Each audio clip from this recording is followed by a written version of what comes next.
Before we start, please make sure to like this video and hit this subscribe button, so you never miss a story like this. And also comments where you are watching from, how many sons and daughters you have. Thanks. My name is Eleanor Whitmore. I'm from Savannah, Georgia, and let me tell you something right now. If you think blood means loyalty, you've clearly never buried your son and been thrown out of your own house by the woman he married. Family doesn't betray you like that. Snakes do, gold diggers do, and karma. Oh honey, karma comes gift-wrapped with legal paperwork and a very fine signature, mine. Before you cry for her, you better hear how she screamed at me with her heels still clicking across my son's grave. Let me take you back to that day. I guess you have everything, huh? The house, the car, my son's last name, and now, you think you get to throw me out too, I yelled, my voice echoing through the marble hallway of the house I had bought 28 years ago. Tasha stood at the bottom of the stairs with a smirk on her face, one hand on her hip and the other holding the papers that would later light her world on fire. She didn't blink. She didn't flinch. You were just a guest here, Eleanor, she said coolly. You don't belong in this house anymore. I laughed bitterly, tears threatening but not falling. A guest, a guest. I was the one who cleaned your messes, cooked your meals while you were off at Pilates pretending to be something you're not. I held my son's hand through cancer. And you were out spending his life insurance before he was even cold. She looked me dead in the eye and snapped, I was his wife. That made me family. You were just extended. Extended. I stepped forward so fast, she took a step back. You want to talk about family? Let's talk. You missed every chemo appointment. You never even sat in the hospital once. And when he passed, you showed more emotion picking out your black dress than you ever did for his pain. You need to calm down before I call the cops. Oh please, I scoffed. Do it. Call them. I'd love to watch you explain how you're kicking out a grieving mother 1 week after her only son was lowered into the ground. She raised her eyebrows like she'd already won. It's not my problem anymore, Eleanor. You need to vacate by the end of the day, or I'll have movers throw your things out myself. That was it, the crack, the final snap in my soul. Don't you dare speak to me like that, I growled. Not after all I've done. Not after I raised him alone, paid off this mortgage, and let you into our lives thinking you loved him. You played a role. A sweet, fake little role, until the will was read. She shrugged. Well, maybe if he loved you that much, he would have left you the house. My lip trembled, not out of weakness, but rage. You really think you know everything, don't you? I do know everything, she shot back, eyes blazing. The house is in my name now. The will was clear. So pack up with 'em, and find somewhere else to haunt. Is that what you think? I whispered, suddenly calm, dangerously calm. That I'd let a snake like you slither through my life, poison my son's memory, and walk away with everything. She rolled her eyes. This conversation is over. No, I said slowly. It's just beginning. You think you've seen evil? Wait until love is betrayed by greed. You think you know strength? Wait until a grieving mother shows you the power of one signature, one clause, and one master plan hidden in the fine print. Stick around, because this isn't a story about loss. This is a story about reckoning. And when she finds out what my son and I planned before he died, the look on her face will be worth every second of this pain. You don't throw out a mother without her throwing something right back. Asterisk, I stood in the middle of the living room, surrounded by boxes I hadn't packed. My knees were weak, but I refused to sit. The room felt colder than usual, like the walls themselves were siding with her, trying to push me out. Asterisk, she leaned against the doorframe, sipping her morning smoothie like we hadn't just buried my son 7 days ago. Asterisk, you're really going to drag this out, huh? She said, raising an eyebrow. This drama doesn't suit you, Eleanor. Asterisk, you don't get to call this drama, I snapped, turning to face her. You call it drama. I call it a mother being erased. Asterisk, she scoffed. Erased. Nobody's erasing you. You'll always be the woman who gave birth to him, but this is my life now. My home. You staying here just doesn't make sense anymore. Asterisk doesn't make sense. I repeated, blinking slowly. This is the house where I brought him home from the hospital. Where the first held him during storms. Where I watched him grow into a man. And shrink again when the cancer took everything. Asterisk, I took a shaky breath and added, and now you want me to leave because you want fresh paint and your Pilates friends to come over without seeing the woman who loved him before you ever knew his name. Asterisk, her lips twisted. You're stuck in the past. Maybe that's the real issue. You don't know how to move on. Asterisk, oh, and you do. I raised my voice. You moved on before he even took his last breath. You were already planning your post-widow gloat before he was buried. Asterisk, you're being cruel. Asterisk, no, I'm being honest. And you're uncomfortable because the truth shines too bright on your lies. Asterisk, she slammed her smoothie down. Get out now. Asterisk, and there it was. The command. Like I was a dog, a squatter, a ghost lingering too long in a place where love used to live. Asterisk, you think this is over? I asked quietly, walking over to the small wooden box tucked behind the couch. I had hidden it there the night before the funeral because I knew this day would come. Asterisk, what's that? She asked, her voice suddenly tighter. Asterisk, I smiled, not kindly. Something he left behind. Something he wanted me to have, because he knew you. Asterisk, her face paled. Just a flicker, but I saw it. If this is some stunt, asterisk, read it, I said, handing her the envelope. Her name was written on it in my son's handwriting. Strong, masculine. Final. Asterisk, she hesitated, then tore it open with shaky hands. Her eyes scanned the letter, her lips moving silently as she read, and then she stopped right in the middle. Froze. Asterisk, you're lying, she said, voice trembling. Asterisk, I don't need to lie. I replied, he left you the house, conditionally, and guess what? You broke every single one of those terms. Asterisk, she shook her head, backing away. No, that can't be legally binding. Asterisk, oh, but it is, and you know why? I stepped forward, feeling stronger with every word. Because I helped him write it. With a lawyer. With witnesses, and every clause was designed for exactly this moment. Asterisk, she was quiet now, still clutching the paper like it was poison. Asterisk, you had to take care of me for 1 year. That was the deal. Shelter, food, respect. You didn't last 7 days. Asterisk, why? Didn't anyone tell me? She whispered, asterisk, because he knew you. Knew the moment he died, your mask would fall. Knew you'd show your teeth. I took the paper from her and folded it calmly. And now, you lose everything. Not just the house, the car, the accounts, the inheritance. Asterisk, her eyes darted. You wouldn't. Asterisk, I don't have to. He already did. Asterisk, she staggered back, like the floor had tilted beneath her. I watched her face collapse in on itself. Fear, desperation. The moment she realized her game had ended, not with a bang, but with a clause she never read. Asterisk, now, I said softly, I believe you are the guest here. Asterisk, Tasha stood there, letter shaking in her hand like it weighed 1,000 pounds. For the first time in years, she didn't have a single smart thing to say. No insult, no fake concern. No tight-lipped smile that made me feel small. Just silence. I didn't sign up for this, she whispered. Asterisk, I tilted my head, my voice calm now, frighteningly calm. Oh, but you did. You just didn't bother to read the fine print. You were too busy picking out new curtains and setting your Tinder location, too widowed. Asterisk, her lip curled, but her voice was brittle. This isn't legal. He can't control the house from the grave. Asterisk, I walked slowly to the mantel and picked up a photo of my son, our last photo together, just days before he passed. He was smiling, despite the tubes in his arms. That smile cost him everything. And yet, he gave it to me.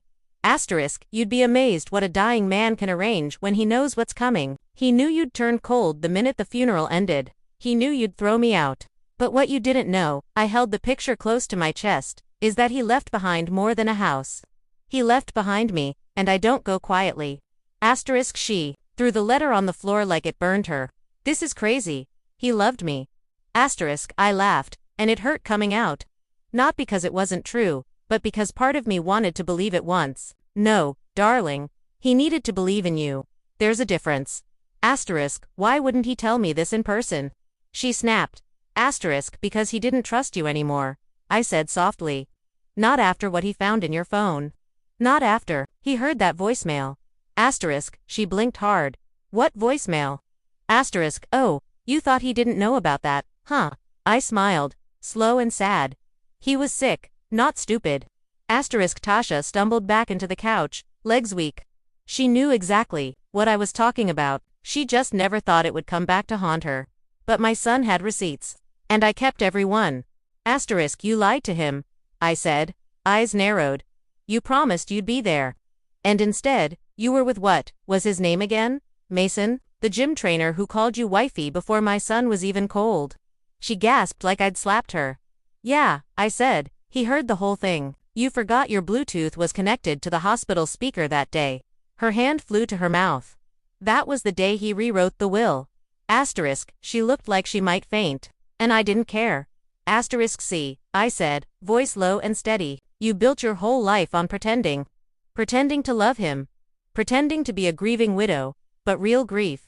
It doesn't wear designer sunglasses to a funeral and flirt with the funeral director. I didn't save it, I snapped. I stayed silent out of respect for my son, but he didn't want me to stay silent forever.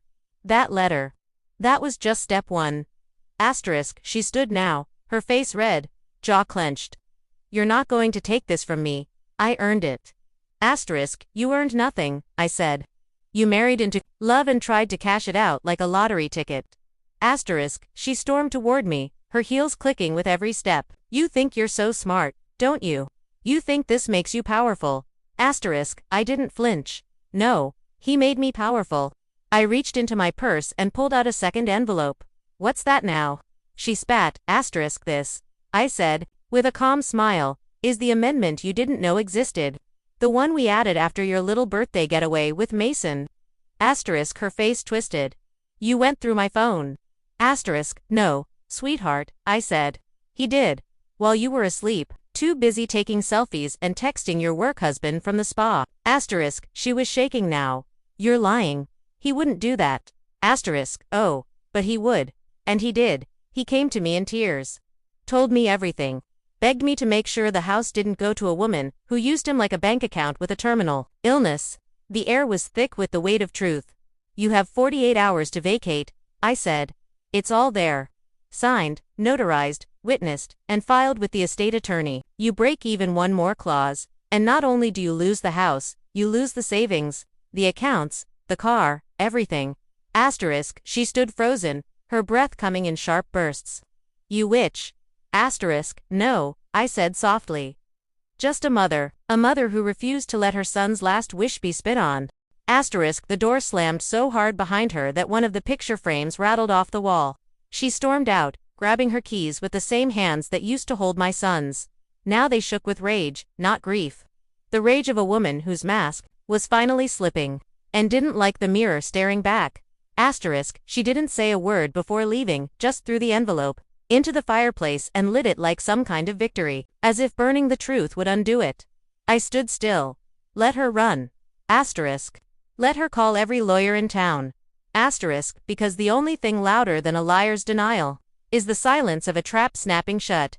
Asterisk, an hour passed before she returned, heels clicking, sunglasses still on, despite the setting sun.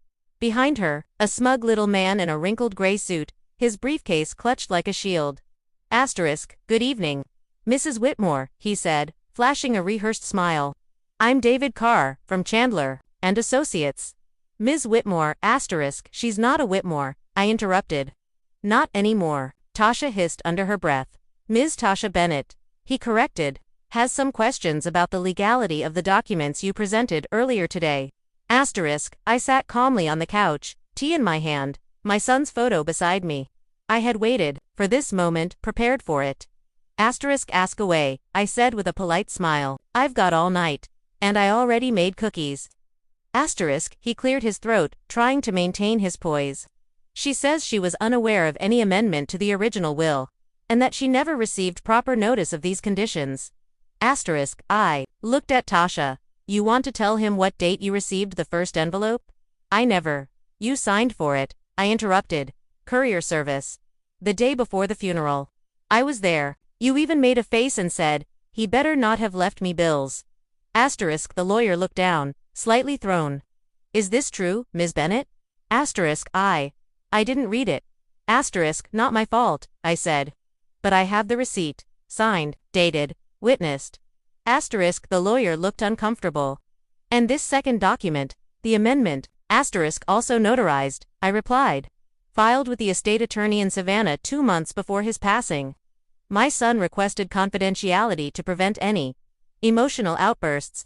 Asterisk, Tasha scoffed loudly. You manipulated him. He was sick. He wasn't thinking straight. Asterisk, I leaned forward, voice suddenly sharper. He was dying, Tasha, dying, and still had more clarity than you have in your whole life. And guess what? That will wasn't written by some emotional mess. It was written by a man who finally saw you for what you are. Asterisk, the lawyer tried to diffuse. Let's keep this civil. Asterisk, oh, I'm civil, I snapped. But I won't pretend I didn't watch you abandon him every step of the way. I won't pretend this isn't about greed. Asterisk, he shifted. If I may, we'd like to request a full copy of the amendment. If it truly exists, asterisk it does, I said. And I've got 4 copies. One with the estate lawyer. One with the county clerk. One with my attorney. And one laminated under my mattress for good measure. Asterisk, Tasha's voice cracked. You've been planning this. Asterisk, I stood up slowly. No, I was just the mother who followed instructions. Asterisk, and for a moment, I saw it, the crack in her armor. Not fear, not even guilt, it was panic. Because, for the first time, she realized she wasn't dealing with some grieving old woman waiting to be bulldozed. She was dealing with a mother who had nothing left to lose, except justice for the son she buried. Asterisk, you had every chance, I said, staring her down. He gave you the house, the account, the car. He gave you everything, and all he asked in return was 1 year of human decency. Asterisk, the lawyer mumbled, "Will be in touch." Asterisk, Tasha didn't follow him out. She just stood there, frozen, ashes, from the envelope still glowing behind her in the fireplace. Like the last warning she'd ignored. Asterisk. The next morning, the air was different, not colder, sharper, like the house itself was holding its breath, waiting for what came next. Tasha didn't leave her room. Good, she didn't need to, because what was coming would find her anyway. Brewed my tea the way he liked it. 2 sugars, no cream. Still can't drink it without remembering how he used to sneak sips when he thought I wasn't looking. He'd been gone 8 days. But the things he left behind, they were just getting started. I opened the laptop on the kitchen table and pulled up the folder titled, "For Mom Only If She Breaks." My fingers trembled, just clicking it. He'd recorded it 3 weeks before he passed. Skin pale, face thin, but those eyes, God, those eyes were still full of fire. The screen came alive with his voice. "Hey Mom," he said softly, "if you're watching this, I guess she did what we feared." I covered my mouth, but no tears came. Not yet, I wasn't ready to break. Not while there was work to do, he continued. I gave her everything. I gave her the house.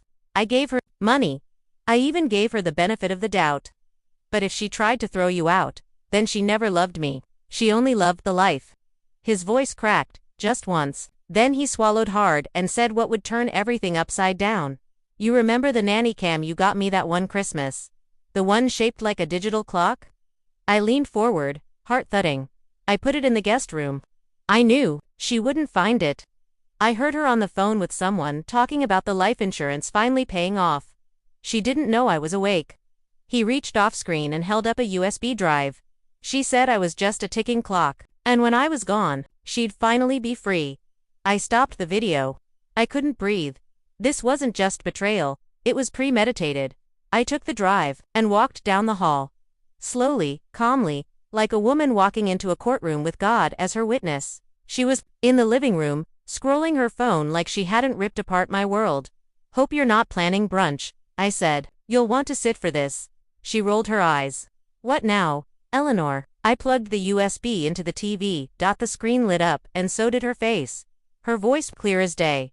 "He's going to die anyway. Why should I sit around playing nurse when I could be living already?" She turned white. "As soon as the check clears, I'm selling this place and heading to Miami. A new face, a new man, and a new name." Pause. "Greater than Eleanor. Oh, don't worry. I'll let her cry somewhere else. She's just extra weight, I'll cut off." I didn't speak. I didn't need to. The silence in the room was louder than any scream. Tasha jumped up and tried to unplug the TV. "This is illegal. You can't record me without my permission." I stood firm. "Tell that to the court. I've already sent copies to the estate lawyer, to his best friend, and to my own attorney." She stood there, frozen, eyes wild. "You're bluffing. Try me," I said. "You wanted a war. Now you've got one." She grabbed her purse and stormed out, slamming the door behind her. Good, because the next time she walked through it, it wouldn't be as the woman of the house, it'd be as a woman, facing eviction charges, and the wrath of every person she'd lied to. Asterisk, she came back 3 days later, dressed like she was attending a Fashion Week press conference. Big sunglasses. Too much perfume. A suitcase that probably had more designer shoes than she had apologies. Asterisk, but this wasn't a runway. This was a final curtain call. Asterisk, I've spoken to my lawyer, she announced, walking in like she still owned the place. You've got nothing. That video, not admissible. And even if it were, it doesn't void the will. Asterisk, I sat at the diningroomtable.com as ever. I didn't raise my voice. I didn't even flinch. Asterisk, no one's trying to void the will, Tasha, I said, sliding a manila envelope across the table. We're enforcing it. She looked down at it like it might bite. Inside is a signed statement from your lawyer, I said. He read everything. He knows you breached the conditional clause. He advised you, and I quote, to vacate voluntarily before further legal and reputational consequences unfold. She didn't move. You can stay here until noon. That gives you. I glanced at the clock, an hour and 15 minutes. Asterisk, you're bluffing again. Asterisk, then explain why your lawyer hasn't returned your calls since yesterday. Asterisk, her lips parted slightly, then closed again. And just like that, the walls came down. I saw it.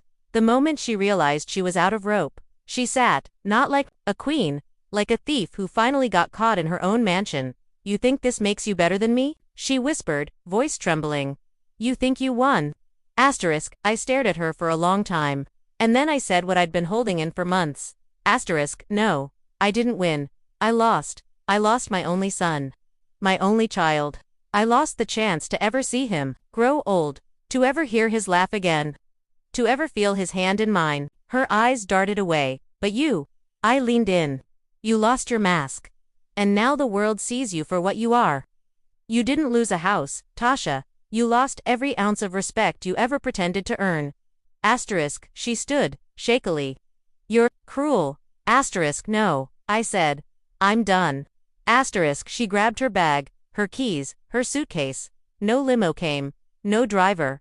No lawyer. Just silence. She opened the front door. You know, she said, turning one last time, he loved me once. Asterisk, I know, I replied. And that's what broke him most. Asterisk, she didn't respond. She walked out, heels clicking one last time down the porch steps. I waited until the sound disappeared into the summer air. Asterisk, and then, for the first time since his funeral, I cried. Not because I was weak, because I was finally free. I stood in the middle of my son's house, our house, and it was quiet in the way only peace can be. No perfume masking guilt. No empty glasses pretending to be grief. Just me, the memories, and the truth. Asterisk, I poured a cup of tea, sat in his favorite chair, and held the photo of him smiling. Asterisk, you did good, baby, I whispered. You saw what I couldn't. And now she's gone. Asterisk, outside, birds chirped. The light poured in through the windows. And I could almost hear his voice. Asterisk, told you, Mom, I had your back. Even from up here. Final words to the audience. Asterisk, if you've ever been betrayed by someone you trusted. Asterisk, if someone ever used your love as leverage, or your silence as weakness. Let this remind you, truth has a voice, even from the grave. And sometimes, the ones we underestimate the most. Asterisk are the ones who wrote the last line of the will. Asterisk,